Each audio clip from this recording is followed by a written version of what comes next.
Shazia Sikander uses a layered space. Her work is influenced by Persian miniature painting, but we also see references to Western culture and Western consumer capitalism in her work. For instance, in this image, in several places we see cowboy boots. Amy Cutler's space seems to be the space of children's illustrated books. We see often female figures engaged in what is often traditionally regarded as feminine work, for instance, in this case, weaving. But the labor that these women are engaged in doesn't seem to go anywhere. It doesn't seem to make sense. So there's an element of mystery in Amy Cutler's work. At the same time, Amy Cutler's work is highly edited in terms of its use of space, especially the image cake toss on the left-hand side. Here, the negative space of the ground has all but been eliminated, yet we get some kind of sense of deep space from the diminution of the trees getting smaller as they get farther away from us, and yet the space doesn't quite make sense. We see an upside-down house on the right-hand side of that image, which somehow seems to defy gravity. Notice the female figures behind the trees throughout the image. Amy Cutler draws for her artistic vocabulary on Persian miniatures, 15th century German paintings, and Japanese ukiyo prints. There are also elements of medieval art, as well as folk tales by the Brothers Grimm. So from these sources and inspirations, she assembles her own personal art vocabulary to address the contemporary condition. You might be tempted to try to read a narrative into her work, but no such meaning is really to be found. She tries to compose her pieces in ways that might suggest possible narratives, but resist those interpretations at the same time. Here are a couple more images by Amy Cutler. Here is both a cartoon space, but also it's kind of the space of nostalgia, a space that looks backward in time, including the shape of the canvas, which might conjure feelings of childhood or years past. I've already talked about the indexical use of space in the work of Frances J. Yellow. Here we have Emily Prince. I first saw her work at the Venice Biennale several years back, maybe 2007 or 2009. And again, it's an indexical use of space. What she's done is taken the names of the servicemen and women who died in Iraq and Afghanistan in the 2000s. She then found their obituaries. She also located pictures of the people who died in the wars in Iraq and Afghanistan.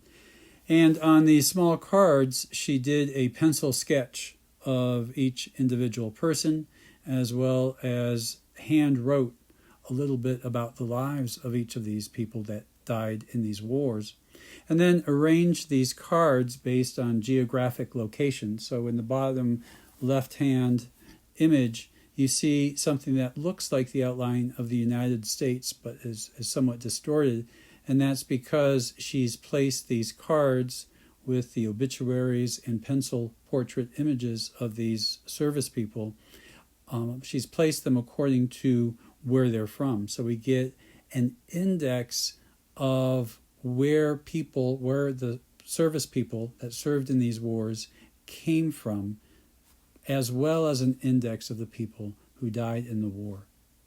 So once again, this is an indexical use of space.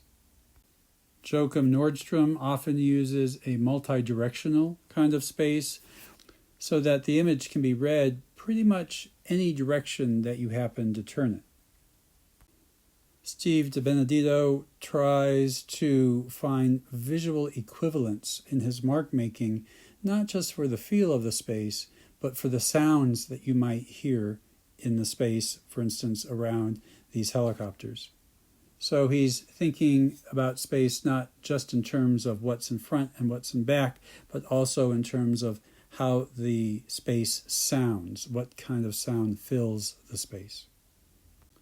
Here we have another example of his work where he's using graphic marks to show what we normally can't see, though we might be able to sense in some other way. In this case, the turbulence of the air, as well as the sound that's being communicated through the air.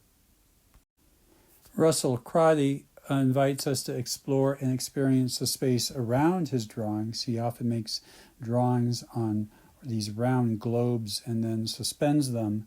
His work incorporates astronomical and landscape elements. Mark Rothko's use of space might be somewhat deceptive at first.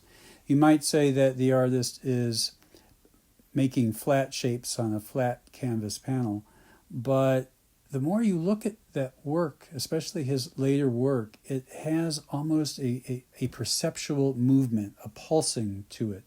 So his use of space is very careful. Every brush mark, every edge, every layer of color is carefully calibrated to give a certain kind of in and out perceptual movement, a perceptual motion, a certain kind of spatial experience on this what is really a static and flat canvas. We might also call Mark Rothko's use of space kind of a meditative space or a transcendent space. They're designed to be looked at, experienced, and absorbed, and to take us beyond the concerns of our everyday lives. When it comes to the abstract art of Jackson Pollock, it's often been described as an all-over composition or as an all-over space, as if what is shown on the canvas can even extend beyond the canvas and just keep going infinitely in any direction. But there's also depth to the work. The unique marks that he makes in each of these canvases give a certain kind of push and pull, a depth, something that exists closer to the surface, something that exists farther back, and other marks that exist kind of in between. We can also think of Pollock's canvases, his use of space, as an indexical use of space, because the marks on the canvas are like an index of his actions, of his movements, how much paint he put on a brush, how hard he flung the brush. So it's kind of a leftover map, an index of the moment in time in which he made these actions and took these decisions. There's much more to this work than simple action painting. They should also be understood in the context of 2 world wars and the Great Depression. Think of it kind of this way.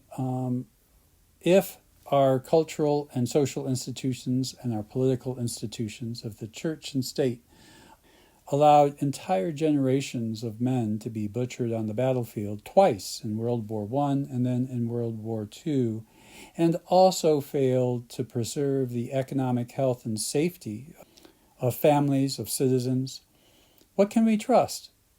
We can't trust what we've been told, and we can't trust what we've been taught. So then what can we trust?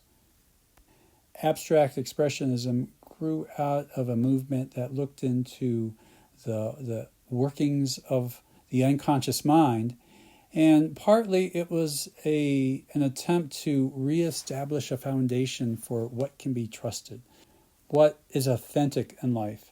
And if I can't trust the social and political and religious institutions around me, perhaps I can trust my unconscious immediate reactions. And so we can think of Jackson Pollock's abstract art in this context as a physical manifestation of trusting one's inner immediate self and inner immediate spontaneous decisions. By now, it's commonplace for artists to use a hybrid form of space, in other words, multiple spatial systems, as Robert Rauschenberg did long ago. Here we have prints.